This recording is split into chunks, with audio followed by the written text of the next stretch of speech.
Hello. आपली बघा general सायन्सची स्टेट बोर्डची सिरीज सुरू आहे. त्यात आपला टॉपिक आता सध्या सुरू आहे ते आहे सजीवांचे वर्गीकरण. ओके. तर सजीवांच्या वर्गीकरणमध्ये आपलं आत्तापर्यंत इत्या 6वी 7वी 8वी 9वी तर झालं आहे कंप्लीट. आता आज आपण इत्या 10वी पार्ट 2 मधला एक चॅप्टर करणार आहे, ते आहे प्राण्यांचे वर्गीकरण. ओके. तर आज आपण हा सुरू करूयात. बघा आत्तापर्यंत आपण सृष्टी, मोनेरा, प्रोटिस्टा, कवक आणि वनस्पती हे 4 आपले झाले आहेत सृष्टी. आज आपण करणार आहे प्राण्यांचे वर्गीकरण. ह्यामध्ये प्राणी सृष्टी कशा पद्धतीने हे वर्गीकरण केलं गेलं आहे ते. ओके. तर आता आपण सुरू करूयात. ओके. तर इथे बघा प्राण्यांचे वर्गीकरणाचा इतिहास हे आपण अभ्यासणार. प्राणी वर्गीकरणाची नवी पद्धत काय आहे ती, ठीक आहे, आणि प्राणी सृष्टी. ते एवढं आज आपल्याला आत्ता ह्या लेसनमध्ये बघायचं आहे. ओके. आता बघा इथे सजीवांचे वर्गीकरण करण्यासाठी कोणकोणत्या निकषांचा वापर केला होता. आपण ऑलरेडी ह्या लास्ट चॅप्टरमध्ये आपण बघितलं आहे. विटॅकरने 5 गोष्टी दिल्या आहेत, हे 5 निकष दिलेले आहेत. ओके. तर मी तुम्हाला सांगितलं होतं की हा क्वेश्चन खूप इम्पॉर्टंट आहे, हा टॉपिक, ठीक आहे. तर ते निकष, ओके, तर ते कोणते कोणते होते. एक तर ते युकॅरियोटिक आहे का प्रोकॅरियोटिक, म्हणजे आदिकेंद्री आहे का दुष्यकेंद्री. दुसरं एकपेशीय आहे का बहुपेशीय.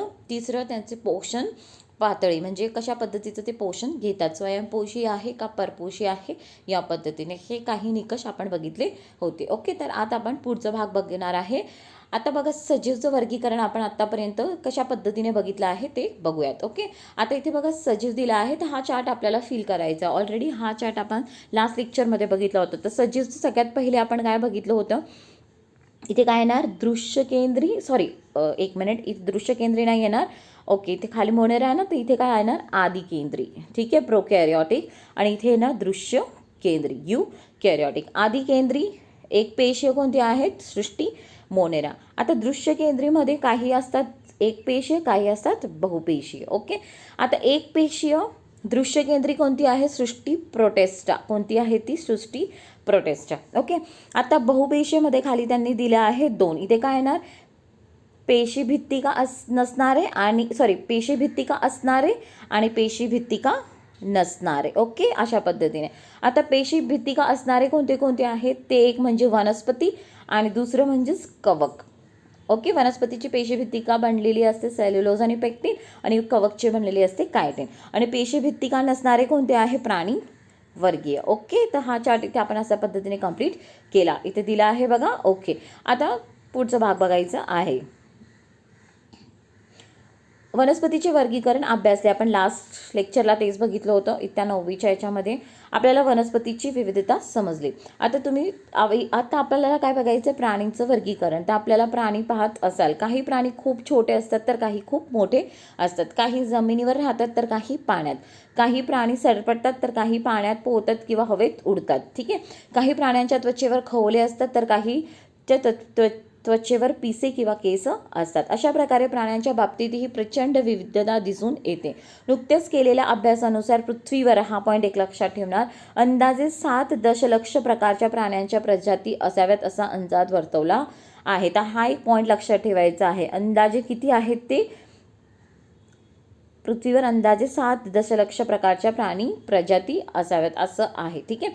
यातील प्रत्येक प्रजातीचा अभ्यास करणं कसं आहे, केवळ अशक्य आहे. परंतु जर प्राण्यांचे साम्य आणि फरकावर आधारित गट आणि उपगट तयार केले तर या प्रचंड संख्येने असलेल्या प्राण्यांचा अभ्यास करणे खूप सोपे जाईल. आता 7 दशलक्ष प्राण्यांचं वर्गीकरण करणं खूप अवघड जाणार आहे, बट नॅचरल. पण याला कधी आपण उपगट, त्यांच्या कशावर आधारणार आहे ते उपगट आणि गट, ते त्यांच्यामध्ये काय सिमिलरिटीज आहे आणि काय डिसिमिलरिटी आहेत, ते साम्यता आणि फरक, हे दोघं बघणार आणि यांचे मग आपण काय तयार करणार, गट आणि उपगट. क्लिअर. ओके. आता पुढे, आता इथे बघा साम्य आणि फरकावर आधारित प्राण्यांचा गट आणि उपगट तयार करणे म्हणजेच प्राण्यांचे वर्गीकरण होय. तर प्राण्यांचे वर्गीकरण काय किंवा वर्गीकरणच काय, तर हीच डेफिनेशन लक्षात ठेवायची. आता प्राण्यांच्या वर्गीकरणाचा इतिहास आपल्याला बघायचा आहे. ओके. आता इथे बघा वेगवेगळ्या अभ्यासकांनी वेळोवेळी प्राण्यांचे वर्गीकरण करण्याचा प्रयत्न केला. सगळ्यात पहिला आता बघणार ग्रीक तत्व अरिस्टॉटल यांनी सर्वात पहिल्यांदा प्राण्यांचे वर्गीकरण केले. तर सर्वात पहिलं प्राण्यांचं वर्गीकरण कोणी केलं, अरिस्टॉटलने. ते ग्रीक ह्या देशाचे होते पहिल्यांदा, ठीक आहे. त्यांनी शरीराच्या आकारमान, त्यांच्या सवयी, आदिवास यासारख्या मुद्द्यांच्या आधारे वर्गीकरण केले, किती आकाराचं आहे, त्यांची काय सवय आहे. आणि आदिवास म्हणजे ते पाण्यात राहतात, जमिनीवर उडतात, ह्या पद्धतीने. ठीक आहे. विज्ञानातील प्रगतीनुरूप पुढे संदर्भ बदलत गेले व त्यानुसार वर्गीकरण मुद्देसुद्धा बदलत गेले. ॲरिस्टॉटल यांनी वापरलेल्या वर्गीकरणाच्या पद्धतीला काय म्हणतात? कृत्रिम पद्धत, आर्टिफिशियल क्लासिफिकेशन ऑफ ॲनिमल्स. का आर्टिफिशियल म्हणतात? कारण की यांनी फक्त बाह्य हे बघितलं होतं, म्हणजे केवढ्या आकाराचं आहे, त्याचे काय कुठे राहतात, बाह्य लक्षणावर भर दिलं होतं, म्हणून याला आपण म्हणतो कृत्रिम पद्धत. त्यांच्या व्यतिरिक्त कृत्रिम पद्धत अजून फॉलो करणारे कोण होते? थिओफ्रास्टस, प्लिनी, जॉन रे, लिनियस. ठीक आहे. यांनी सुद्धा कृत्रिम पद्धतीचा अवलंब केला होता. हे सगळे लक्षात ठेवायचं तुम्हाला. थिओफ्रास्टस, प्लिनी, जॉन रे आणि लिनियस. कालांतराने वर्गीकरणाच्या नैसर्गिक, पुढे बघणार आता, नैसर्गिक पद्धतीचा अवलंब करण्यात आला. वर्गीकरणाची नैसर्गिक पद्धती ही सजीवांचे शरीर रचनेविषयी गुणधर्म. ठीक आहे. आता इथे बघा, त्यांच्या शरीर रचनेविषयी गुणधर्म बघत होती, त्याचबरोबर नैसर्गिक पद्धतीमध्ये त्यांच्या पेशी, गुणसूत्र, जैवरासायनिक गुणसूत्र यासारख्या मुद्द्यांवर आधारित होती. म्हणजे इंटरनल स्ट्रक्चर जसं आपण म्हणतो ना, एक्सटर्नल ॲज वेल ॲज इंटरनल, ह्या दोघांवर अवलंबून होतं पुढचं वर्गीकरण प्राण्यांचं. आणि यालाच आपण म्हणतो नैसर्गिक पद्धत. काय म्हटलं जातं याला? नैसर्गिक पद्धत. कालांतराने उत्क्रांतीवादावर आधारित असलेली वर्गीकरण पद्धत अंमलात आणली गेली. उत्क्रांतीवर म्हणजेच काय आहे? कशा पद्धतीने ते इव्हॉल्व्ह झाले. ठीक आहे. कशा पद्धतीने त्या सजीवाची काय म्हणतात उत्क्रांती झाली, त्याच्यावर आधारित होते. ही कोण बघत होते? डॉम्बिस्की आणि मेर यांनी या पद्धतीचा अवलंबन करून प्राण्यांचे वर्गीकरण केले. हा लक्षात ठेवणार. हे शास्त्रज्ञाचं नाव, एक मिनिट, ह्या शास्त्रज्ञाचं नाव, हा एक कोणती पद्धत होती त्यांची? उत्क्रांतीवर आधारित. ठीक आहे. अलीकडच्या काळात कार्ल वूज, काय नाव आहे त्यांचं? कार्ल वूज यांनी सुद्धा प्राण्यांचे वर्गीकरण केले आहे. ठीक आहे. यांनी कार्ल वूज यांनी जो क्लासिफिकेशन दिला आहे याला आपण म्हणतो 6 किंगडम क्लासिफिकेशन. यांनी RNA वर आधारित क्लासिफिकेशन दिलेलं आहे. हे ॲडिशनल मी पॉईंट काय सांगत जाईल तुम्हाला, ते लक्षात ठेवणार. तर यात बघा तुम्ही क्लासिफिकेशन, हा एक एवढ्या पॅराग्राफमध्ये आत्ता आपण जो वाचला याच्यामध्ये तुम्ही काही शास्त्रज्ञांचे नावं ऐकले, वर्गीकरणाच्या पद्धती आपण बघितल्या, 3 पद्धती बघितल्या. एक तर कृत्रिम, त्याच्यानंतर नैसर्गिक आणि तिसरी उत्क्रांतीवादावर आधारित. ठीक आहे. तर हा एक पॉईंट इथे झाला. ओके. आता या टेबलमध्ये काय दिलं आहे? ठीक आहे. वर्गीकरणाचे काय फायदे आहेत? का वर्गीकरण करणे, क्लासिफिकेशन का इम्पॉर्टंट आहे? प्राण्यांचा अभ्यास करणं सोयीस्कर जातं. यस. एखाद्या गटातील मोजक्या प्राण्यांचा अभ्यास केला तरी त्या गटातील सगळ्या प्राण्यांविषयी माहिती मिळते. बरोबर. ओके. प्राण्यांच्या उत्क्रांतीविषयी माहिती मिळते. प्राण्यांचे ओळखणे सोपे होते आणि त्यात अचूकता येते. प्राण्यांचे इतर सजीवांशी असलेले नाते समजायला मदत होते. ठीक आहे. त्यानंतर प्रत्येक प्राण्याचा अधिवास, निसर्गातील नेमके स्थान समजायला मदत होते. प्राण्यातील वेगवेगळ्या प्रकारच्या अनुकूलनाची माहिती मिळते. है ना. ते हे सगळ्या गोष्टीमुळे वर्गीकरणाचा हा फायदा आहे. ठीक आहे. हे बघा, याचे सगळे पॉईंट पुढे इलॅबोरेट होईल तसं आपण सांगत जाणार. ओके. आता पुढे येणार. आता traditional method of animal classification म्हणजे प्राणी वर्गीकरणाची पारंपरिक पद्धती, जी आत्ता आपण अवलंब करत नाही, पण पारंपरिक पद्धती आहे, या थोडक्यात दिलं आहे. पारंपरिक पद्धतीनुसार प्राण्यांच्या शरीरात आधार देण्यासाठी पृष्ठरज्जू नावाचा अवयव आहे की नाही या मुद्द्यावर आधारित प्राणीसृष्टीचे 2 विभागात वर्गीकरण केले जाते. कशावर? 2 याच्यावर. त्याच्यात पृष्ठरज्जू नावाचा अवयव आहे की नाही, तर त्याच्यावर 2 आहे की नाही. ज्यांच्यामध्ये नाही आहे त्याला आपण म्हणतो नॉन कॉर्डेट्स, असमपृष्ठरज्जू, आणि ज्यांच्यामध्ये आहे त्यांना आपण म्हणतो समपृष्ठरज्जू, कॉर्डेट्स. ठीक आहे. असमपृष्ठरज्जू म्हणजेच काय? ज्यांच्यामध्ये पृष्ठरज्जू हा अवयव नाही आहे. ठीक आहे. आता ज्यांच्यामध्ये नाही आहे त्याला आपण म्हणतो असमपृष्ठरज्जू. यांच्यामध्ये काय वैशिष्ट्य बघायला मिळतात? शरीरामध्ये पृष्ठरज्जू नावाचा आधारक नसतो. ग्रसनीमध्ये कल्लाविदारे नसतात. ठीक आहे. चेतारज्जू म्हणजेच नवकोड असेल तर तो युगमागी, पेड, भरीव आणि शरीराच्या अधर बाजूस वेंट्रल साईडला असते. हृदय असेल तर ते शरीराच्या पृष्ठ बाजूस असते, म्हणजे मागच्या बाजूला. ओके. तर हे लक्षात ठेवणार. ग्रसनीमध्ये कल्लाविदारे नसतात, म्हणजेच गिल्स ज्याला आपण म्हणतो ना, मासांमध्ये असतं, रेस्पिरेटरी ऑर्गन आहे, हे नसतं. चेतारज्जू असेल तर ती कशी असते? पेड. 2 याच्यात असते भरीव, ती पण कशी असते सॉलिड असते, जे की आपण जसं पुढे जाणार तर ती ही कशी होत जाते पोकळ होत जाते, मग त्यातनं अजून एक अवयव बाहेर पडतो. पण अपृष्ठरज्जूमध्ये ती कशी असते सॉलिड पूर्ण भरलेली असते. ओके, आता पुढे, आता कधी ज्याला हे समजलं नसेल भरीव आणि सॉलिड, आपल्याला माहिती आहे कधी एखादी काठी घ्या ती पूर्ण भरीव आहे, तेच तुम्ही बांबू घ्या, बांबू आतून कसा पोकळ आहे ना, तर हे फरक लक्षात ठेवायचा. ओके, आता असंपृष्ठरज्जू प्राणी 10 संघामध्ये विभागले आहेत. हे 10 संघ कोणते आहेत ते बघूयात. फायलम, संघ म्हणजेच फायलम. आदिजीवी, प्रोटोझोआ, रंध्रीय, पॉरिफेरा, सिलेंट्रेटा, निडारिया. ठीक आहे. चपट्यकृमी, याला आपण म्हणतो प्लॅटीहेल्मिंथिस. गोलकृमी, ॲस्कीहेल्मिंथिस, वलई, ॲनेलिडा, संधिपात, आर्थ्रोपोडा, मृदुका, मॉल्युस्का, कटकचर्मी, इकायनोडर्मॅट आणि अर्धसमपृष्ठरज्जू हेमिकॉर्डेटा. ठीक आहे. तर ही आपण बघा पारंपरिक पद्धती बघतो आहे वर्गीकरणाची. ठीक आहे. यात असंपृष्ठरज्जूचे केवढे दिले आहेत संघ, किती संघात आहे ते 10 संघ. हे पॉईंट लक्षात ठेवणार. तर किती संघ आहे ते 10 संघ. ओके, यांच्यामध्ये तो नॉटोकॉड राहत नाही, पृष्ठरज्जू राहत नाही. ओके, आता पुढे समपृष्ठरज्जू प्राणी. तर बघा कधी तुम्हाला असे आलं की विसंगत पर्याय निवडा. ठीक आहे. आता विसंगत पर्याय निवडा विचारलं तुम्हाला आणि हे सगळे नावं असेल फॉर एक्झाम्पल, आणि यात याच्यात सपोज विसंगतमध्ये 4 ऑप्शन्स दिले आहेत. पॉरिफेरा आहे, प्लॅटीहेल्मिंथिस, चपट्याकृमी आहे आणि दुसरं आहे आपण इथे बघूयात कटकचर्मी आहे. ठीक आहे. आणि पुढे एक असणार आहे तुम्हाला एक्झाम्पल, ते असणार आहे सिफेलोकॉर्डेटा. तर विसंगत काय येणार आहे सिफेलोकॉर्डेटा. का, कारण त्यांना काय आहे समपृष्ठ रज्जू. क्लिअर इथपर्यंत. ओके, आता इथे आहे ना समपृष्ठरज्जू म्हणजेच काय, यांच्यामध्ये काय असतं पृष्ठरज्जू असतो, शरीरामध्ये आधारक असतो हा नोटोकॉड. श्वसनासाठी कलाविदारे गिल स्लिट्स किंवा फुफ्फुसे असतात. ठीक आहे. चेतारज्जू एकच पोकळ आणि शरीराच्या पृष्ठबाजूस असतो, म्हणजे मागच्या बाजूला असतो हे. ठीक आहे. स्पायनल कॉर्ड माहिती आहे ना, मागच्या बाजूला असतो आणि हे पोकळ मानेपासून खालपर्यंत गेलेला असतो. हृदय शरीराच्या अदर बाजूस असतो. ओके, आता पृष्ठरज्जू ही शरीराला आधार देणारी लांब दोऱ्यासारखी संरचना प्राण्यांच्या शरीरात पृष्ठबाजूस असते. आता एक्झॅक्टली पृष्ठरज्जू काय हे लक्षात ठेवा. नोटोकॉड हे काय आहे, आधार देणारी लांब दोऱ्यासारखी संरचना प्राण्यांच्या मागच्या बाजूला, पृष्ठ म्हणजे मागच्या बाजूला असते. ओके, आता पुढे सर्व समपृष्ठरज्जू प्राण्यांचा समावेश एका संघात केलेला आहे. बघा असंपृष्ठरज्जूचे केवढे होते 10 संघ होते. ठीक आहे. समपृष्ठरज्जूचे केवढे संघ आहेत, त्याला सगळ्यांना एकच संघामध्ये घेण्यात आलेलं आहे.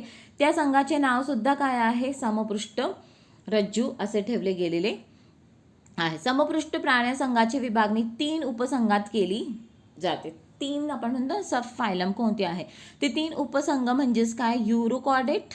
ठीक आहे. ओके, परत पेन आपण हे करूयात. युरोकॉर्डेट 3 उपसंघ, सेफेलोकॉर्डेट्स आणि वर्टिब्रेटा. ठीक आहे. समपृष्ठरज्जू जे आहे प्राणी यांना एकच संघात घेतलं आहे, तो संघाचं नाव पण काय, समपृष्ठरज्जू.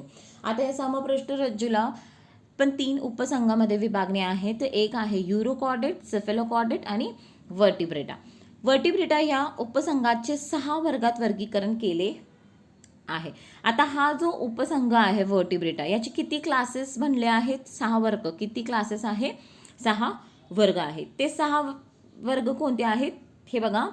पहिलं क्लास, 6 वर्ग क्लास सायक्लोस्टोमाटा म्हणजे चक्रमुखी, मत्स्य, उभयचर, ॲम्फिबिया, सरीसृप, रेप्टिलिया, पक्षी एव्स आणि सस्तन मॅमेलिया. ओके ओके, आता इथे बघा. ठीक आहे, इथे बघा एक टेबल दिलेला आहे, व्हेरी इझी. ओके, आता इथे बघणार प्राणीसृष्टी है ना. आता आपण प्राणीसृष्टी बघत आहे. प्राणीसृष्टीमध्ये बघा उपसृष्टी असंपृष्ठरज्जू म्हणजे यांच्यामध्ये पृष्ठरज्जू राहत नाही, नो नॉटोकॉड, नॉटोकॉड नाही आहेत. उपसृष्टी समपृष्ठरज्जू यांच्यामध्ये नॉटोकॉड पृष्ठरज्जू आहे. ओके ओके, आता उपसृष्टी याचे केवढे संघ पाडले आहेत, फायलम्स केवढे आहेत 10. किती आहेत 10. ही लिस्ट तुमची पाठ असायला पाहिजे. आणि याचा एकच संघ आहे समपृष्ठरज्जूचा, फक्त एकच संघ आहे. या एकच संघाचे आपण उपसंघ पाडले आहेत 3 सब फायलम्स, युरोकॉर्डेट, सेफेलोकॉर्डेट आणि वर्टिब्रेटाचे आपण किती क्लास पाडले आहेत, वर्ग केवढे आहेत, 6. चक्रमुखी, सायक्लोस्टोमॅटा, मत्स्य, पिसेस, अभयचर म्हणजेच ॲम्फिबियन, सरीसृप, रेप्टिलिया, पक्षी, एव्स, सस्तन, मॅमेलिया. हा चार्ट तुम्हाला एकदम व्यवस्थित लक्षात ठेवा. ओके. आता पुढे, ही आत्तापर्यंत प्रचलित असलेली प्राण्यांची वर्गीकरण पद्धत होती, परंतु सध्या एक नवीन वर्गीकरणाचा अवलंब केला जात आहे.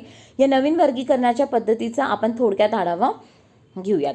सध्या रॉबर्ट विटॅकर, काय नाव आहे त्यांचं, रॉबर्ट विटॅकर यांची पंचसृष्टी पद्धतीनुसार फक्त सर्व बहुपेशीय प्राण्यांचा समावेश, बघा 5 किंगडम क्लासिफिकेशन, ह्या क्लासिफिकेशन या पद्धतीनुसारच आत्तापर्यंत आपण 4 सृष्टी किंगडम्स बघितले आहे. आज आपण 5वी प्राणी बघतो आहे. ठीक आहे.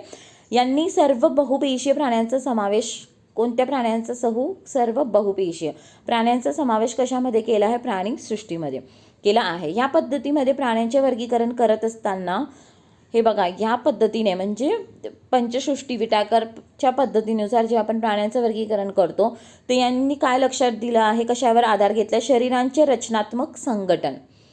किती पॉईंट्सवर बेस्ड आहे हे क्लासिफिकेशन, शरीरांचे रचनात्मक संघटन म्हणजेच बॉडी ऑर्गनायझेशन, दुसरं शरीर सममिती, बॉडी सिमेट्री, देहगुहा, बॉडी कॅव्हिटी, जनस्तर, जर्मिनल लेयर्स, खंडीभवन, सेगमेंटेशन आणि यासारख्या काही मुद्द्यांचा आधार घेतलेला आहे. ओके. तर हा पॉईंट खूप महत्त्वाचा आहे. विटॅकरचा प्राण्यांचं वर्गीकरण खालीलपैकी कशावर आधारलेला आहे, तर हे कधी तुम्हाला आलं यातले पॉईंट्स, तर हे पॉईंट लक्षात ठेवायचे. यातलं आपल्याला एक एक डिटेल आपण बघूयात पुढे आता. ओके. तर पहिलं जे आहे ज्याच्यावर आधारलेलं आहे ते आहे रचनात्मक संघटन. हे बघा इथे आपण बघितलं ना आता, रचनात्मक वर्गीकरण कशावर, रचनात्मक संघटन. तर आता हाच पॉईंट आपण बघत आहोत. ठीक आहे. ठीक आहे. त्याच्यानंतर शरीराची सममिती, देहगुहा, हे जाता एक एक पॉईंट आपण बघूयात. तर आता पुढे प्राण्यांचे नवीन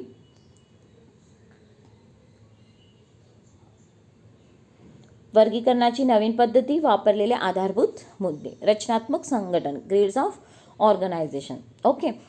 आता इथे काय आहे की प्राण्यांचे शरीर पेशींपासून तयार झालेले आहे. ठीक आहे. ओके. पहिले मी तुम्हाला एक थोडक्यात समजून देते. आता आपल्याला माहिती आहे की सगळे कशाने बनले आहेत, पेशींनी बनले आहेत. ठीक आहे.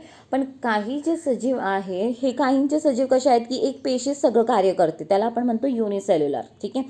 काहींमध्ये अनेक बहुपेशी आहेत पण यांचं संघटन झालेलं नाही आहे, म्हणजे उती तयार झालेली नाही आहे, तर याला आपण म्हणतो सेल्युलर लेवल. काही जे पेशी आहेत एकत्रित येतात आणि पेशींच्या समूहाला आपण काय म्हणतो, उती म्हणतो. तर काही सजीव असे आहेत की यांचं जे पण पूर्ण पेशींचं समूह तयार झाले आणि उती तयार झाली आणि ही उतीच पूर्ण शरीर जो पण सजीव आहे यांची पूर्ण क्रिया पार पाडत असते. काही सजीवांमध्ये काय झालं आहे, उतीद्वारे अवयव तयार झाले आहेत आणि हे अवयव त्यांची पूर्ण क्रिया कंप्लीट करत असतात. आणि काही सजीवांमध्ये अनेक प्रकारचे अवयव तयार होतात आणि यांना आपण म्हणतो अवयव संस्था, इंद्रिय संस्था, आणि ही इंद्रिय संस्था अनेक क्रिया त्या सजीवाची कार्य पारत असतात. तर हेच आपल्याला इथे बघायचं, ग्रेड्स ऑफ ऑर्गनायझेशन. क्लिअर. आता बघा, प्राण्याचे शरीर पेशीपासून तयार झालेले आहे. प्राण्यांचे बहुपेशीय शरीरात अनेक पेशी कार्य करत असतात. तर एक पेशीय प्राण्यांचे शरीर एकच पेशीपासून तयार झाल्याने सर्व कार्य त्याच पेशीच्या मदतीने चालतात.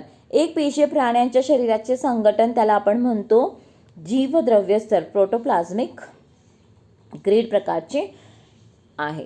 क्लिअर इथपर्यंत. ओके. हा एक पॉईंट लक्षात ठेवणार तुम्ही. आता युनिसेल्युलर बघून झालं आपला. आता बहुपेशीय प्राण्यांमध्ये, बहुपेशीय प्राण्यांमध्ये खूप साऱ्या कंडिशन्स असतील. आता बहुपेशीय प्राण्यांमध्ये जर अनेक पेशी असूनही उती तयार झालेल्या नसतील तर अशा प्राण्यांच्या शरीराला आपण म्हणतो पेशी स्तर, cellular grade of organization. Sorry, कळतं तुम्हाला, मी आत्ता सांगितलं ना की तिथे पेशी असतात पण त्यांचं संघटन झालेलं नसतं. ते पेशीच सगळ्या काय करत असतात, कार्य पाडत असतात. त्यांना आपण म्हणतो सेल्युलर लेवल ऑफ ऑर्गनायझेशन. याचं कोणतं संघ आहे, रंध्रीय, पॉरिफेरा, असे यातले कोणते सजीव येतात, फायलम पॉरिफेराचे. आले लक्षात. आता पुढे, काही प्राण्यांच्या शरीरात पेशी एकत्र येऊन उती तयार होतात व त्या उतीच्या मदतीने शरीराच्या क्रिया पार पाडल्या जातात. अशा प्रकारात पेशी उती स्तर संघटन म्हणजेच cell tissue grade organization sorry tissue level of organization पण म्हणू शकतात किंवा सेल टिश्यू ग्रेड ऑर्गनायझेशन. उदाहरण असे सजीव कोणते आहे ज्यांच्यामध्ये टिश्यू म्हणजे उती सगळं त्यांच्या शरीराच्या कार्य करतात, तर ती आहे निडारिया संघातील प्राणी सेलेंट्रेटा. ओके. आता तिसरं प्रकार बघायचा आहे अवयव. चपट्या कृमींमध्ये उती अवयव स्तर संघटन बघायचं मिळतं. टिश्यू ऑर्गन ग्रेड ऑर्गनायझेशन म्हणजेच काय, उतीपासून इथे अवयव तयार झाले आहेत आणि हे अवयव त्या सजीवाचे सगळे कार्य करत असतात. यात काही उती एकत्र येऊन ठराविक अवयव तयार झालेली असते, परंतु पूर्ण अवयव संस्था तयार झालेली नसतात. ठीक आहे. तर हे कोणाचं एक्झाम्पल आहे, चपट्या कृमी, प्लेटी हालमेंथिसचं. क्लिअर. ओके. आता इथे बघा, हे ॲक्च्युली पुढे पण येणार आहे तुम्हाला, पण इथे पण एक डायग्राम बघून घेऊयात. पेशी स्तर म्हणजे फक्त पेशींनी बनलेले आहेत. ठीक आहे. तर याचा एक्झाम्पल आपण काय घेतलं होतं, कोणत्या फायलमचे येतात, ते रंध्रीय म्हणजे स्पॉरीफेरा. यांचे जो शरीर आहे या सजीवांचे फक्त पेशींनी बनलेली असतात. तर याचे एक्झाम्पल सायकॉन. ठीक आहे, हे बघा. ठीक आहे. स्कॉलर पेशी, यांच्यामध्ये कोणत्या पेशी असतात, स्कॉलर पेशी. यापासून सगळं सजीव कार्य करत असतो. ठीक आहे. आणि यांच्यामध्ये बघा, ऑस्टियम हे काय असतं आहे, शरीरात पाणी घेण्याचा ऑर्गन, म्हणजे जसं आपण म्हणतो ना आपल्या तोंड असतो, पाणी आपण जेव्हा घेत आहे, तर यांच्यामध्ये पाणी घेण्यासाठी एक अवयव असतो, त्याला म्हणतो ऑस्टियम. तर हा भाग आहे ऑस्टियम. ठीक आहे. ओके. आता याच्याबद्दल पुढे पण आहे तुम्हाला. ओके. आता इथे पुढचं भागात आपल्याला बघायचं आहे. आता बघा, इथे डायग्राम्स अजून दिले आहेत. पेशी उती संघटन. पेशी उती संघटनचं आपण कोणतं हे बघितलं होतं फायलम, ते होतं निडारिया सिलेंट्रेटा, हे आहे. ठीक आहे. त्याच्यानंतर उती अवयव स्तर संघटन, याच्यात आपण बघितलं होतं प्लॅटी हालमेंथिस, चपट्या कृमी. चपट्या आहेत, येस. पण याच्यामध्ये बघा, आता आपल्याला काही अवयव बघायला मिळेल. नेत्रबिंदू बघायला मिळत आहे, जठरवाहिनी आहे, अन्ननलिका आहेत, है ना.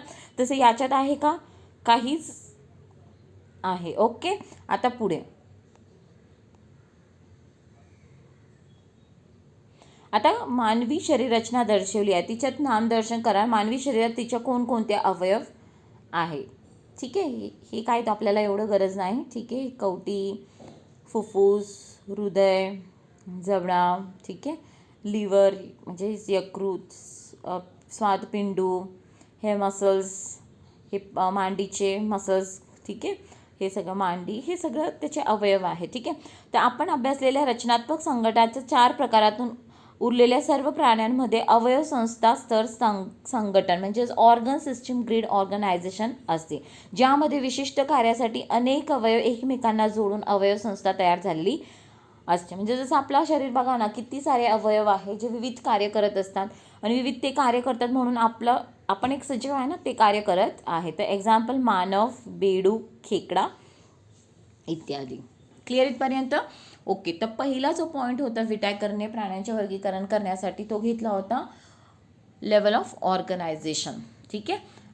त्याच्यामध्ये ते पेशीवर घेऊन त्यांनी तो डिस्कशन आपण बघितला आहे. आता दुसरं जे आहे ते आहे शारीरिक सममिती म्हणजेच बॉडी सिमेट्री. मानवी शरीराचे आणि अमिबाचे चित्र घ्या. चित्रातील शरीराच्या विशिष्ट अक्षातून काल्पनिक छेद घेण्याचा प्रयत्न करा, जेणेकरून तुम्हाला 2 समान भाग मिळतील. ओके. यातनं तुम्हाला काय आढळून येणार आहे, अमिबाचा काय असं शेपलेस आहे. अमिबा काय शेप आहे का, तिला नाही. याला तुम्ही कुठून पण कापा, कोणत्याही प्लेनमधनं कापा, त्याचे 2 समान भाग होणार नाही. होणार का, नाही होणार. पण तेच आता इथे बघा, समोर मानवचा पण चित्र आहे. मानवचं चित्र कधी आपण घेतला आणि याला तुम्ही एका प्लेनने, एका अक्षाने कधी याला कापलं, ठीक आहे, हे मे बी माझ्याकडनं मधून गेला आहे. ठीक आहे. तर हे 2 समान भाग पडतील, यस पडतील, है ना. तर याला आपण म्हणतो द्विपार्श्व सममिती. ठीक आहे. पण आपल्या पृथ्वीवर असे पण काय सजीव आहे, जसं स्टारफिश. ठीक आहे. स्टारफिश जी असते, तारा मासा, याला तुम्ही कोणत्याही प्लेनने कापा. ठीक आहे. इथे जसं मी आता इथे एक अशी रॉ डायग्राम काढते. ही डायग्रामला एकदम असं पकडायचं नाही बरं का, चांगली नाही आहे माझी. ओके. याला तुम्ही कोणत्याही प्लेनने कापा, याचे समान भाग होतात.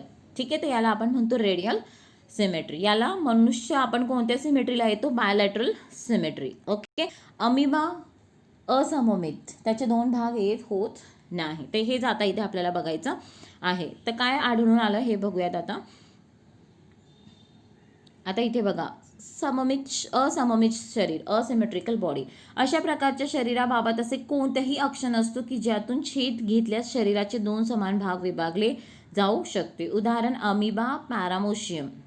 ठीक आहे. आणि काही प्रकारचे स्पंज. यांना तुम्ही कोणत्याही प्लेनमधनं कापले तरी यांचे दोन सारखे भाग तयार होत नाही, म्हणून याला आपण म्हणतो असिमेट्रिकल, असममित. एक बघा, एक्झाम्पल्स लक्षात ठेवणं खूप गरजेचं आहे, कारण तुम्हाला एक्झाम्पलला घेऊनच प्रश्न फ्रेम होत असतात.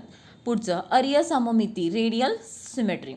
इथे मी तारामासाचा एक्झाम्पल घेतला होता. या प्रकारात शरीराच्या बरोबर मध्य अक्षातून जाणाऱ्या कोणत्याही प्रतलातून प्लेनमधनं छेद घेतल्यास दोन समान भाग पडतात. उदाहरण तारा मासा.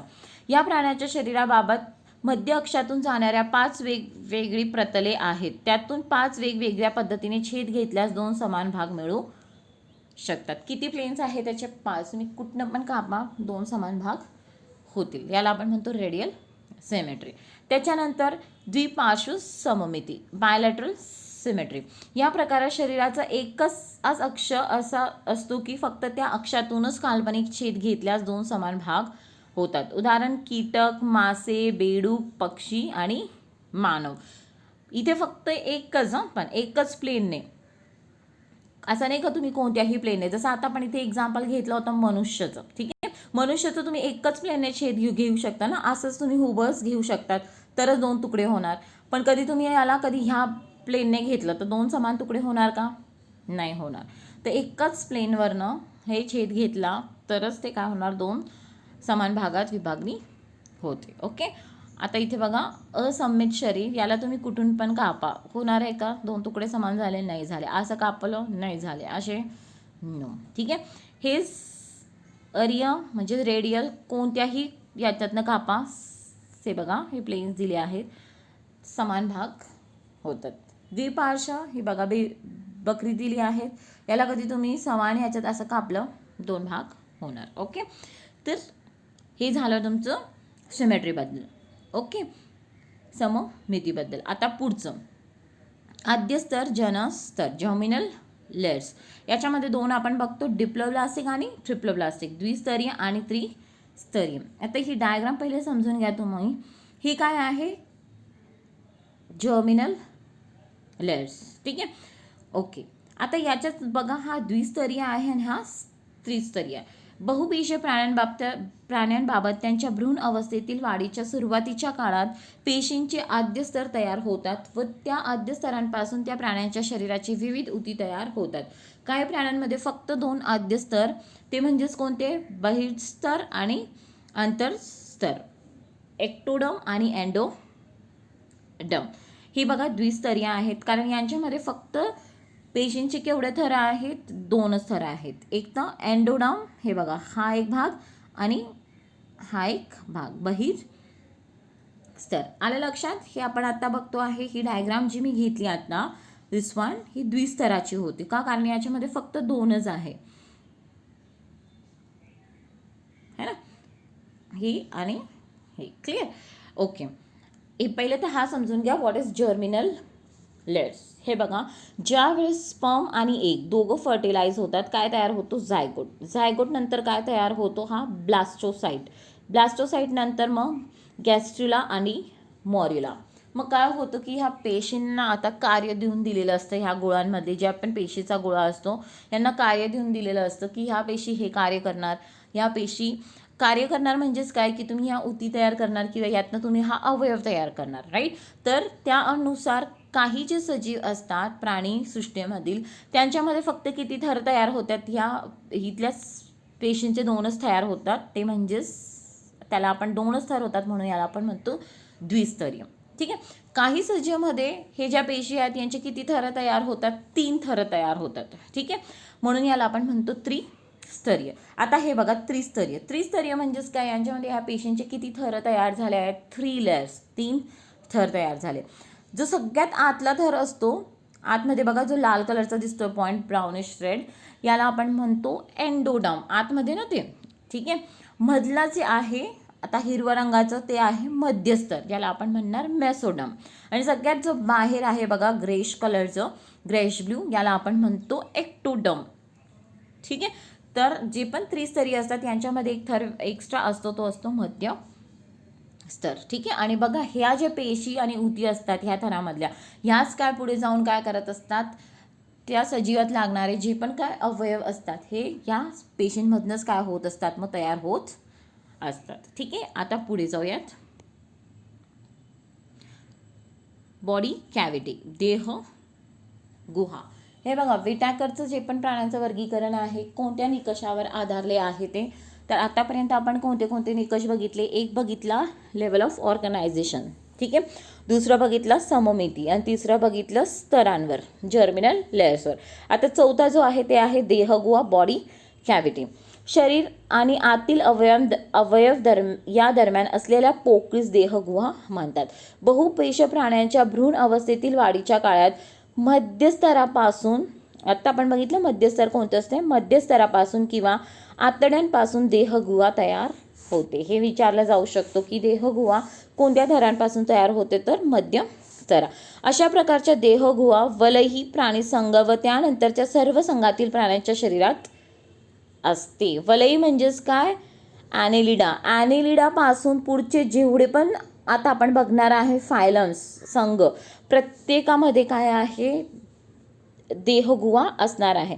पण ॲनेलिडाच्या अगोदर जेवढे संघ आहेत, जसं पॉरिफेरा म्हणजे रंध्रीय, त्याच्यानंतर दुसरं काय तर आहे सिलेंड्रेटा, निडेरिया, प्लॅटीहेल्मिंथेस, यांच्यामध्ये देहगुहा नसते. ठीक आहे, तर हे आपल्याला बघायचं आहे. ठीक, तर अशा प्राण्यांना ज्यांच्यामध्ये देहगुहा असते त्या देहगुहाला आपण म्हणतो सत्य देहगुहा असणाऱ्या प्राणीला काय म्हटलं जातं, यूसिलोमेट. काय म्हटलं जातं, सत्य देहगुहा असणाऱ्या प्राण्यांना आपण म्हणतो यूसिलोमेट. ठीक आहे.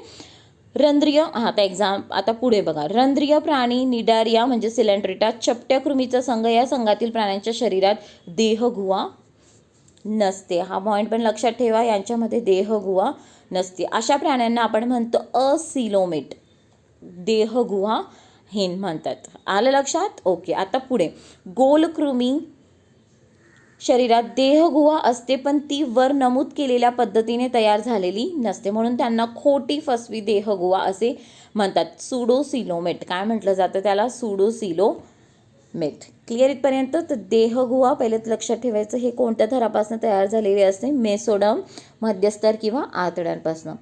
ॲनेलिडापासून पुढे जेवढे संघ आहे प्रत्येकामध्ये देहगुहा आहे.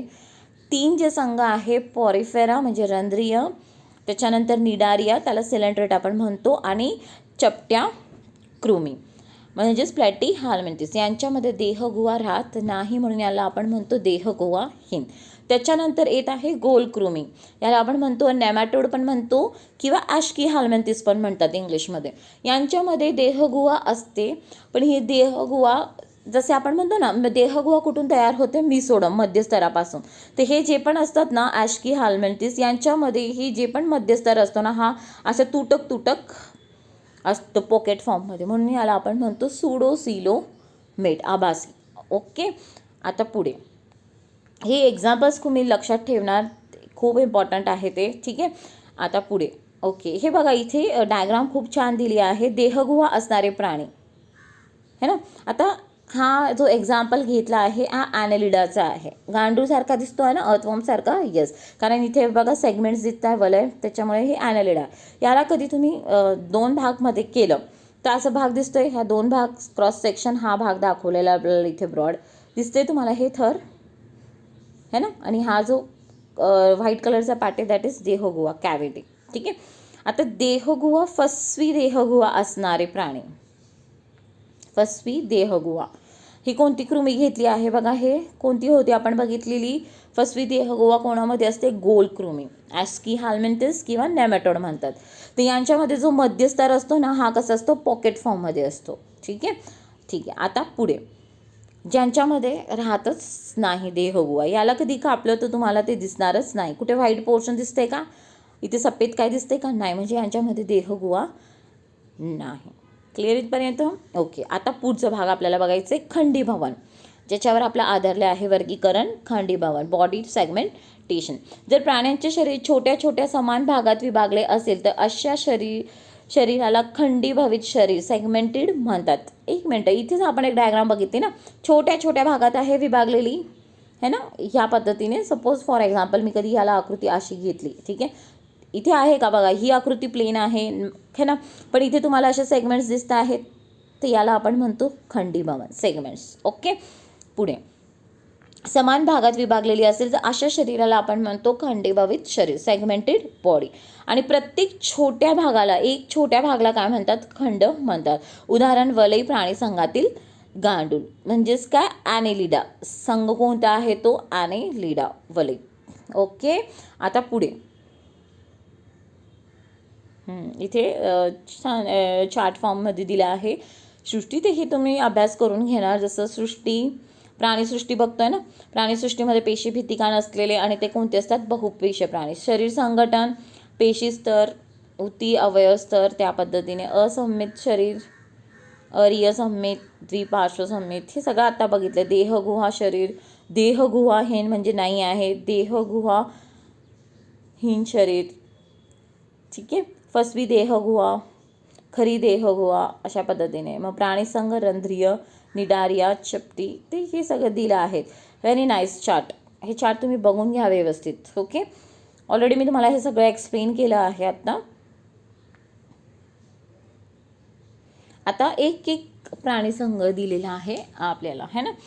हे जे प्राणीसंघ आहेत ना वरती, दिस वन, हे रंध्रीय, निडारिया, चपटेकृमी, हे एक एक प्राणीसंघ आता आपण करणार. ओके. तर पहिला प्राणीसंघ आहे फायलम पोरिफेरा.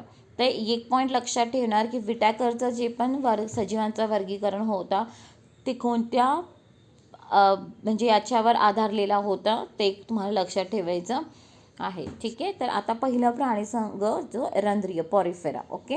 हे सर्वात साध्या प्रकारची शरीररचना असलेले प्राणी असून त्यांना स्पंज म्हणतात. आपला स्पंज माहिती आहे तुम्हाला, कशा छोटे छोटे छिद्रे असतात, सेम अशा प्रकारचा हा सजीव दिसतो. त्यांच्या शरीरावर असंख्य छिद्रे असतात. त्या छिद्रांना ऑस्टिया आणि ऑस्क्युला म्हणतात. काय म्हटलं जातं त्यांना, ऑस्टिया किंवा ऑस्क्युला म्हणतात.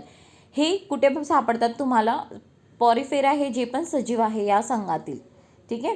हे सजीव तुम्हाला कुठे बघायला मिळतात, जलवासी प्राणी, पाण्यात हे सापडतात. आणि बहुतेक कुठे, समुद्रात. पाण्यात पण जास्त करून समुद्रात आहे, तर काही जे आहेत ते कुठे आहे, गोड्या पाण्यात. बहुतेक सर्व प्राण्यांचे शरीर असममित आहे. दोघं म्हणजे दोन इक्वल पार्ट्समध्ये होत नाही. जसं इथे बघा ना, स्पॉन्जिला हे एक्झाम्पल आहे कोणाचं, पॉरिफेराचं सजीव. याला तुम्ही कोणत्याही याच्यात समान भाग होत आहे का, नाही. दोन तुकडे होतात आहे, बिलकुल नाही. म्हणजे असममित, असिमेट्रिक. या प्राण्यांच्या शरीरामध्ये वैशिष्ट्यपूर्ण अशा कॉलर पेशी असतात. आपण बघितलं होतं ना, यांचं शरीर फक्त पेशींनी बनलेलं आहे, उती राहत नाही. तर ह्या पेशी कोणत्या असतात, कॉलर पेशी. त्यांच्या मदतीने हे प्राणी शरीरामध्ये प्राण्याला प्रवाहित करतात. तर हे पॉईंट लक्षात ठेवणार. कॉलर पेशी कोणत्या प्राणी संघात आढळतात, तर ते पॉरिफेरा, रंध्रीयमध्ये. हे प्राणी इथे बघा, हे प्राणी आधार स्त्रीशी संलग्न असल्याने त्यांच्यात प्रचलन होत नाही, म्हणून त्यांना स्थानबद्ध प्राणी, सेडिमेंटरी ॲनिमल्स म्हणतात. म्हणजे एका ठिकाणी ते चिटकून राहतात, ते हालचाल करत नाही. यांना स्पंजसारख्या शरीरास कंटिका म्हणजे शुकिकाचा, स्पिक्युल्स किंवा स्पॉन्जिनच्या तंतूचा आधार असतो. कंटिका कॅल्शियम कार्बोनेट किंवा सिलिकाच्या बनलेल्या असतात. ठीक आहे. हे बघा इथे, हे बघा एका ठिकाणी हे चिपकले आहे खाली. ठीक आहे. आणि हा त्यांचा शरीर आहे. ठीक आहे. ते हे जे आधारलेलं असतं हे याला आपण म्हणतो स्पिक्युल्स. ठीक आहे. अशा, आणि हे कशाने बनलेलं असतं, कॅल्शियम कार्बोनेट किंवा स्पॉन्जिन तंतू. यांच्या शरीरात घेतल्या गेलेल्या पाण्यातील लहान सजीव व पोषक द्रव्याचे ते भक्षण करतात. कारण यांच्या शरीरात बघा ऑस्क्युलम, आणि हे काय आहे बघा इकडे, एक मिनिट, ऑस्टिया. हा काय आहे, ऑस्टिया, आणि हा काय आहे, ऑस्क्युलम. ऑस्क्युलमद्वारे ते काय करतात, हे छिद्रांमधनं आतमध्ये पाणी घेतात आणि ऑस्क्युलममधनं हे पाणी बाहेर पडतं. ज्यावेळेस हे आतमध्ये पाणी घेतात, यांच्या आतमध्ये हे कोणत्या पेशीने बनलेले आहे, कॉलर पेशीने. हे काय करतात, ह्या पेशी त्या पाण्याला आतमध्ये प्रवाहित करतात. मग पाण्यामध्ये जे पण काय पोषक द्रव्य किंवा अजून कोणी सूक्ष्मजीव असेल यांना ते खाऊन टाकतात, आणि उरलेलं जे पण पाणी असेल ते कुठून बाहेर पडतं, ऑस्क्युलममधनं. क्लिअर. नावाच्या छिद्रातनं पाणी शरीरात घेतले जाते आणि ऑस्क्युलम नावाच्या छिद्राद्वारे बाहेर सोडले जाते. त्यांचे प्रजनन मुकुलायन या अलैंगिक पद्धतीने किंवा लैंगिक पद्धतीने होते. रिप्रोडक्शन यांच्यामध्ये अलैंगिक पद्धतीने, म्हणजेच असेक्शुअल रिप्रोडक्शन होतं यांच्यामध्ये, किंवा लैंगिक पद्धतीने सेक्शुअल प्रोडक्शन पण होतो. म्हणजेच काय, आता मुकुलायन म्हणजेच काय, बडिंग, ज्याला आपण म्हणतो इंग्लिशमध्ये बडिंग. बडिंग म्हणजेच काय, जसं फॉर एक्झाम्पल हे सायकॉन स्पॉन्ज आहे एक्झाम्पल. ठीक आहे, आता याला कधी इथनं एक छोटासा भाग बाहेर पडतो. ठीक आहे, इथे आपण डायग्राम जशी काढली आहे, हा जो भाग आहे कालांतराने काय होतं, या मुख्य याच्यामधनं बाहेर पडतो आणि हा जो बाहेर पडलेला भाग एक नवीन सजीव म्हणून तयार होतो, याला आपण म्हणतो बडिंग. ठीक आहे, आणि लैंगिक पद्धतीने पण कधी कधी सेक्शुअल रिप्रोडक्शन पण होतं. त्यांच्यात मोठ्या प्रमाणात पुनरुद्भवन क्षमता असते, रिजनरेटिव्ह कॅपॅसिटी. म्हणजे हा भाग कधी तुटला फॉर एक्झाम्पल तरी हे लगेच काय होऊन जाणार, भरून जाणार. ठीक आहे, उदाहरण, अच्छा ह्या संघाचे उदाहरण कोणते कोणते सजीव या संघात येतात, तर ते आहे सायकॉन, जसं इथे दिलं आहे बघा, हा सायकॉनचं एक्झाम्पल. युस्पॉन्जिया, आंघोळीचा स्पंज. हे बघा वेस्टर्न कंट्रीजमध्ये हा जो सजीव आहे याला आंघोळीचं स्पंज म्हणून पण वापरतात. ठीक आहे, त्याच्यानंतर हायलोनिमा. ठीक आहे, त्याच्यानंतर युपलेक्टेला. हे सगळे कोणते सजीव आहे, रंध्रीय संघातील, फॅलम पोरिफेरा. हे एक्झाम्पल्स लक्षात ठेवा. ओके, पुढे आता निडारिया प्राणी संघ, सिलेंट्रेटा प्राणी संघ. ठीक आहे, याला निडेरिया पण म्हणतात, सिलेंट्रेटा पण म्हणतात. निडारिया आत्ताचं नाव आहे, जुनं नाव त्याचं सिलेंट्रेटा होतं. ओके, या प्राण्यांच्या शरीराचा आकार दंडाकृती, बघा इथे दिसतंच आहे दंडाकृती. हायड्रा दिले आहे, जलव्याल म्हणजेच हायड्रा दंडाकृती आहे. येस, छत्रीच्या आकाराचा असतो, छत्रीच्या आकाराचा असतो. दंडाकृती शरीर असेल तर बहुशुंडक पॉलिप आणि छत्रीच्या आकाराचे शरीर असेल तर छत्रिक मेडुसा म्हणतात. क्लिअर इथपर्यंत. आणि आता बघा हा हायड्रा आहे. ठीक आहे, याला काय आहे, बहुशुंडक. हे जे बाहेर टेंटॅकल्स दिसतात ना, हे याला काय म्हणतात इंग्लिशमध्ये, टेंटॅकल्स. मराठीला याला आपण म्हणतो शुंडक. तर बरेच सारे आहेत ना हे टेंटॅकल्स गेलेले. ठीक आहे, आणि सपोज छत्रीच्या आकाराचं असेल तर याला आपण म्हणतो, आहे छत्रीच्या पण आकाराचं पुढे बघायला मिळेल, तर याला आपण म्हणतो मेड्युसा. काय म्हणतो, मेड्युसा. ओके, हे बहुतेक कुठे आढळतात हे सजीव, समुद्रात आढळतात, तर काही गोड्या पाण्यात पण आढळतात, पण जास्त करून ते कुठे आहेत, समुद्रात. यांचे शरीर अरीय, सममित आणि द्विस्तरीय असते. अरीय म्हणजेच काय, रेडियल. कोणते सममित असते, हे अरीय. म्हणजे यांना कोणत्याही प्लेनने कापलं तुम्ही तर दोन समान भागात ते काय होते, याची विभागणी होते. ओके, आणि हे कशा आहेत, द्विस्तरीय. द्विस्तरीय म्हणजेच काय आहे की यांच्यामध्ये फक्त काय आहे, दोन थरांचं बनलेलं आहे हा शरीर. एक म्हणजे एक्टोडम आणि दुसरं म्हणजे एक्टोडम आणि एंडोडम, बाह्यस्तर आणि आंतरस्तर. यांच्या मुख्याभोवती दंशपेशीयुक्त शुंडके टेंटॅकल्स असतात. आत्ताच आपण वरती बघितलं ना, हे काय आहे, टेंटॅकल्स. ठीक आहे, शुंडकाचा उपयोग भक्ष्य पकडण्यासाठी होतो, तर दंशपेशी निडोब्लास्ट भक्ष्याच्या शरीरात विषाचे अंतक्षेपण करतात. त्यांना संरक्षणासाठी उपयोग होतो. कोणाचा, निडोब्लास्ट. म्हणजे यांच्या शरीरात काही पेशीचं कोणत्या असतात, निडोब्लास्ट. यांच्यामध्ये काय असतं आहे, विषचं काम ते बाहेर टाकण्याचं काम करतात. उदाहरण कोणते आहेत, निडेरिया किंवा सिलेंट्रेटाचे. जलव्याल म्हणजेच हायड्रा, हे बघा इथे दिलं आहे त्याची आकृती. त्याच्यानंतर सी ॲनिमॉन, समुद्रफूल. हे बघा सी ॲनिमॉन, समुद्रफूल. Portuguese man of war, physalia. ठीक आहे, हे काय आहे, कोरल. आपल्याला माहिती आहे कोरल प्रवाळ हे कोणत्या यातले सजीव आहेत, सिलेंट्रेटाचे. ठीक आहे, जेलीफिश, ऑरेलिया. हे बघा जेलीफिश, फिश आलं म्हटल्यावर लगेच मत्स्यने टाकून द्यायचं की कोणतं याच्यातलं आहे, जेलीफिश. याला दुसरं नाव आहे ऑरेलिया, कोणतं, सिलेंट्रेटा. प्रवाळ, कोरल्स. आत्ता सांगितलं प्रवाळ. ठीक आहे, हे सगळे एक्झाम्पल कोणाचे आहेत, सगळे एक्झाम्पल्स ते आहे निडेरिया किंवा सिलेंट्रेटा. ओके, आता पुढे आंघोळीचं स्पंज. हे बघा इथे दाखवलं आहे ते आपण बघितलं ना, स्पॉन्ज. हा साधारण गोलाकार प्राणी आहे. याचे शरीर प्रामुख्याने स्पॉन्जिन नावाच्या प्रथिनांच्या तंतूने बनलेले असल्याने त्यास जलधारण क्षमता असते. बघा इथे तंतू दिसत आहेत बारीक बारीक तुम्हाला. ठीक आहे, हे कशाने बनलेले असते, स्पॉन्जिन नावाच्या प्रथिनाने. पूर्वीच्या काळी आंघोळीसाठी याचा वापर करत असे. तसेच लोड तक्के बनवण्यासाठीही तो वापरत असत. कार्यालयात तिकिटे चिकटवताना ती ओली करण्यासाठी किंवा कागद आणि चलनी नोटा मोजताना याचा वापर करत असते. बँकमध्ये हे जास्त वापर व्हायचे अगोदर, आंघोळीसाठी वापर व्हायचे किंवा लोड टक्के जे त्याचे बनवणे. आपण आता कापच टाकतो, तर काही ठिकाणी हे टाकलं जायचं पूर्वीच्या काळी. ओके, तर हे कोणत्या संघातला प्राणी आहे? सिलेंट्रेटा, किंवा त्याला अजून आपण म्हणतो निडारिया. ओके, आता तिसरा संघ फायलम तो कोणता आहे? चपट्या कृमी, प्लॅटी हाल्मेंथिस. चपट्या म्हणजेच काय? प्लेट, फ्लॅट, म्हणून त्याला आपण अजून काय म्हणतो? प्लॅटी हाल्मेंथिस. चपट्यानं म्हणून ही चपटीच दिसते बघा, हे डायग्रामचं चप्पट आहे. ओके, यांचे शरीर सडपातळ आणि पानासारखे किंवा पट्टीसारखे चपटे असते, म्हणून यांना चपटेकृमी म्हणतात. बहुतेक प्राणी अंतरजीवी म्हणजे एंडोपॅरासायटिक असतात, म्हणजे हे शरीराच्या आतमध्ये राहत असतात, बाहेर राहत नाही. परंतु काही थोडे स्वतंत्र राहणारे असून ते कुठे आढळतात? पाण्यात आढळतात. लक्षात ठेवा, आत्तापर्यंत जेवढे आपण आता संघ बघितले आहे, बहुतेक कुठे राहणारे आहेत? पाण्यामध्ये, तर समुद्रात किंवा गोड्या पाण्यात. येत आहे का लक्षात? ओके, तर पाण्यात किंवा काही माही शरीराच्या आतमध्ये राहतात. यांचे शरीर देहगुहाहीन असून द्विपार्श्वसंमित आहे. बरोबर आहे, देहगुहाहीन आहे, यांच्यामध्ये देहगुहा बॉडी कॅव्हिटी नसते. आणि द्विपार्श्व म्हणजेच काय? डिप्लोब्लास्टिक, 2 थरच असतात, ते आहे एक्टोडम आणि एंडोडम. हे प्राणी त्रिस्तरी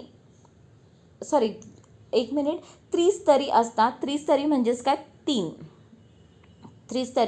लेयर्स असतात, एक्टोडम, मिसोडम आणि एंडोडम. आणि द्विपार्श्वसंमित म्हणजेच काय? की यांचे 2 रेडियल, 2 हे बघा स्ट्रेट, एकच प्लेनमधनं जेव्हा तुम्ही ह्याला कापलं, पण एकच प्लेन फिक्स, तर याचे 2 भाग होतात समान? येस, होतात. ठीक आहे, पण सपोज याचा प्लेन कधी तुम्ही चेंज केला, असं कापलं, तर हे 2 समान भाग होणार नाही. तर समजा एकच प्लेनमधनं ते काय होतं? कट होत असतात. तर याला समोर मी कधी उभं घेतलं, तर हे 2 समान भाग होत आहेत? येस, म्हणून त्याला आपण म्हणतो बायलॅटरल, द्विपार्श्वसंमित. ओके, आणि यांच्यामध्ये 3 थरं असतात, त्रिस्तरीय. ठीक आहे, एक्टो म्हणजेच बहिर्स्तर, मध्यस्तर आणि अंतस्तर अशा जननस्तरापासून बनलेले असतात. ठीक आहे, आता पुढे हे प्राणी उभयलिंगी असतात. आता ही नवीन टर्म आता तुम्हाला आली आहे, उभयलिंगी. हर्मॅफ्रोडाइट असतात, म्हणजेच एकाच प्राण्याच्या शरीरात नर आणि मादी या दोन्ही प्रजनन संस्था असतात. याच्यामध्ये असं नाही की स्त्री आणि म्हणजे नर आणि मादी वेगवेगळे आहेत. एकाच सजीवांमध्ये 2 पण रिप्रोडक्टिव्ह ऑर्गन्स असतात. ठीक आहे, म्हणून यांना आपण म्हणतो उभयलिंगी किंवा हर्मॅफ्रोडाइट. ही एक टर्म लक्षात ठेवायची. आता या प्लॅटी हाल्मेंथिस किंवा चपट्या याच्यातले एक्झाम्पल कोणते? प्लॅनेरिया, लिव्हर फ्लूक, पट्टकृमी इत्यादी, हे याचे एक्झाम्पल्स आहे. इथे बघा, प्लॅनेरिया, पट्टकृमी आणि लिव्हर फ्लूक. ठीक आहे, आता पुढे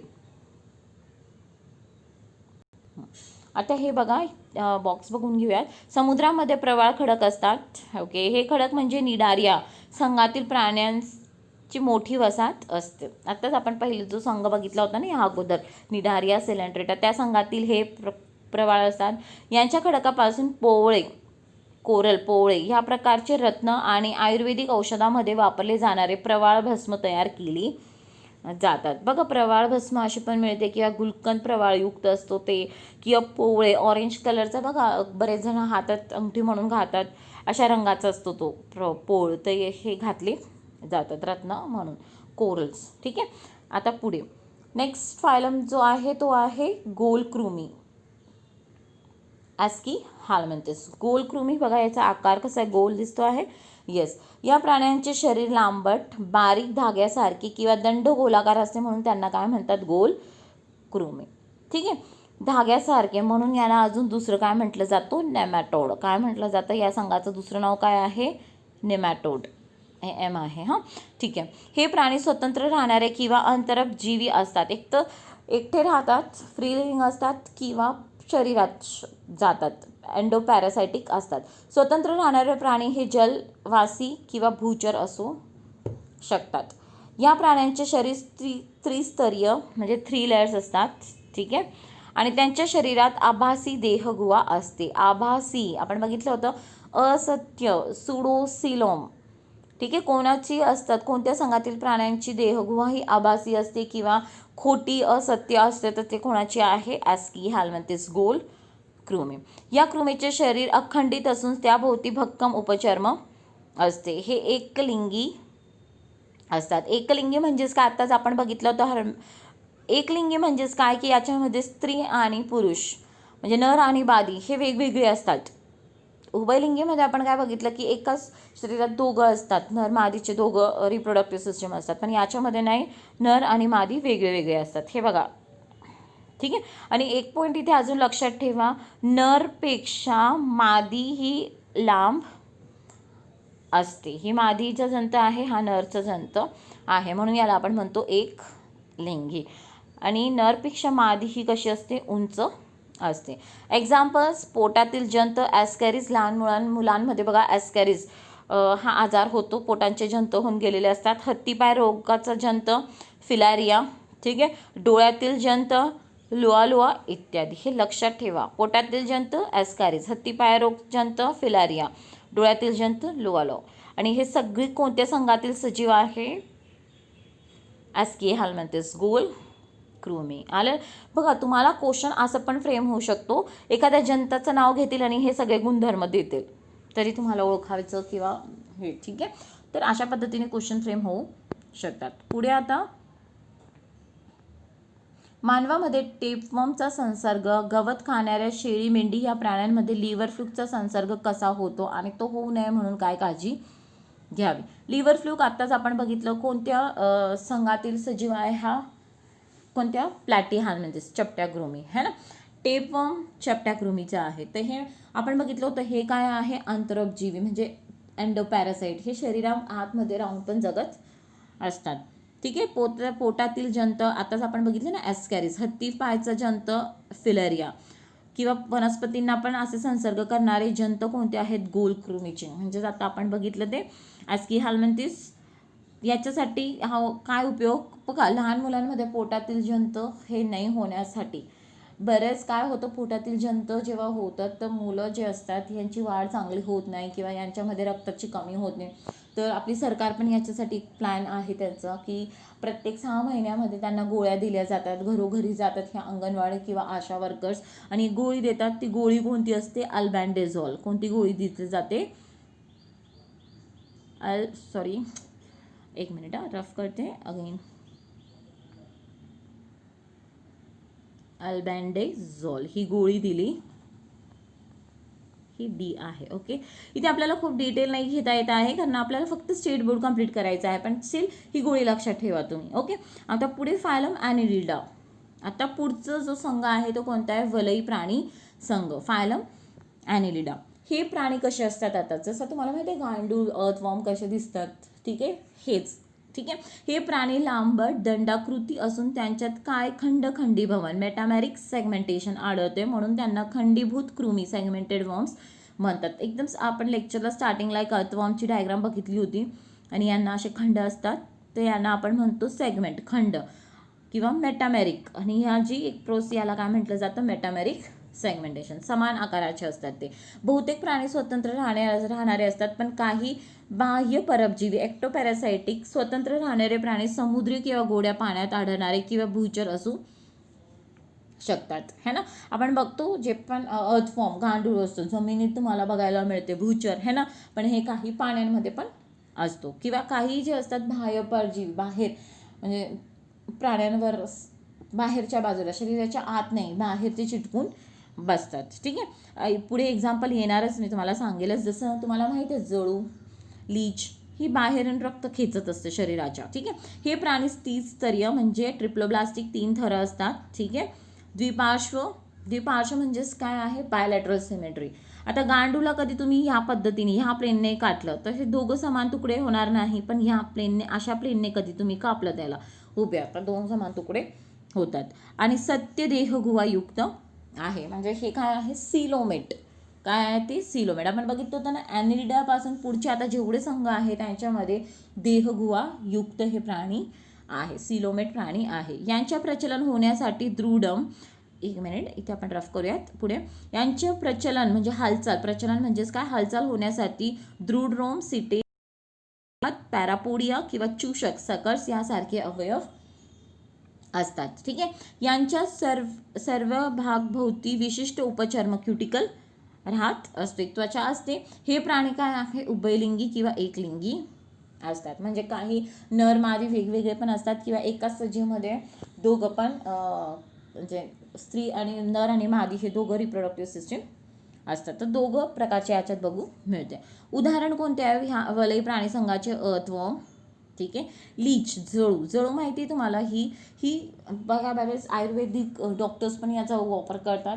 हे काय करते, आपल्या शरीरात कधी याला ठेवलं तर ही आपल्या शरीराला अशी चिटकून बसते आणि अशुद्ध रक्त ही खेचून घेतं. तर म्हणून याला आपण म्हणतो एक्टो, बाहेरच्या बाजूला ती चिटकून राहते. नेरिस.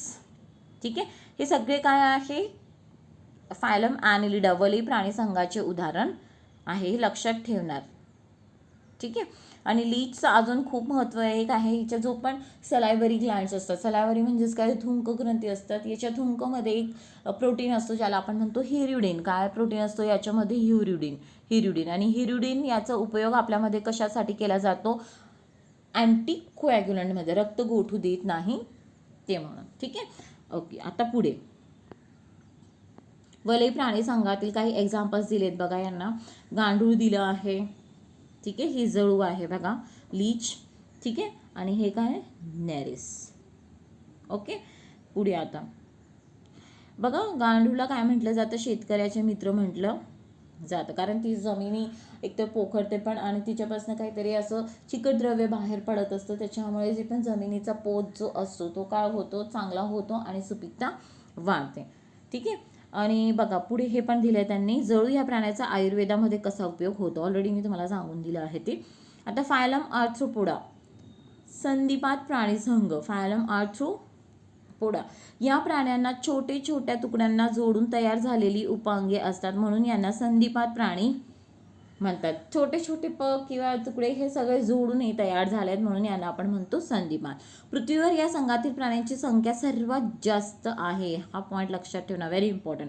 म्हणून संधिपात म्हणजे आर्थ्रोपोडा प्राणी संघ हा प्राण्यांमध्ये सर्वात मोठा आणि जीवन संघर्षात सर्व प्रकारे यशस्वी झालेला असा संघ आहे. Very important. हा एक जो ही जी ओळ आहे ही लक्षात ठेवायची आहे. सगळ्यात जास्त सजीव जे पृथ्वीवर प्राणी संघातील कोणते आहे, आर्थ्रोपोडा. ठीक आहे. हे प्राणी खोल महासागर तसेच उंच पर्वत शिखर अशा सर्व प्रकारच्या अधिवासात आढळतात. जिथे नाही पृथ्वीवर सगळ्या भागात, खोल महासागरमध्ये तर सर्वात उंच शिखर कुठे पण ते जगू शकतात. या प्राण्यांचे शरीर त्रिस्तरी सत्य देहगुवायुक्त द्विपार्श्व समित असून ते खंडीभूतही आहे, सेगमेंटेड पण आहे. यांच्या शरीराभोवती कायटिन युक्त बाह्य कंकाल एक्झोस्केलेटन असते. जसं याचे एक्झाम्पल, आर्थ्रोपोडाचं एक एक्झाम्पल काय, खेकडा बघितला असेल, बाहेरच्या बाजूला कवच असतो त्याला आपण म्हणतो एक्झोस्केलेटन. कोळी. ठीक आहे. विंचूला परत बघितलं असेल तर बाहेरच्या बाजूला कवच असतं, काहींनाच आहे.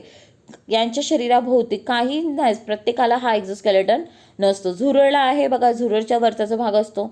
ठीक आहे.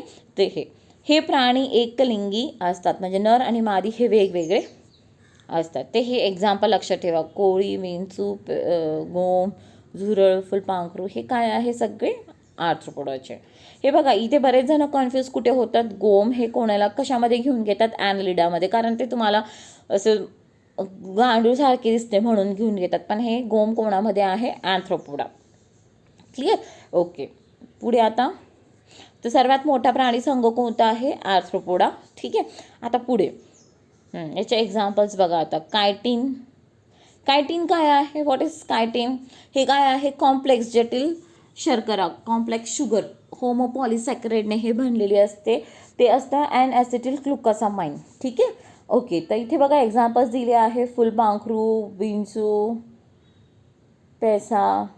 हे आता पावसाळ्यात तुम्हाला बघायला मिळणार आहेत. ठीक आहे. झुरळ.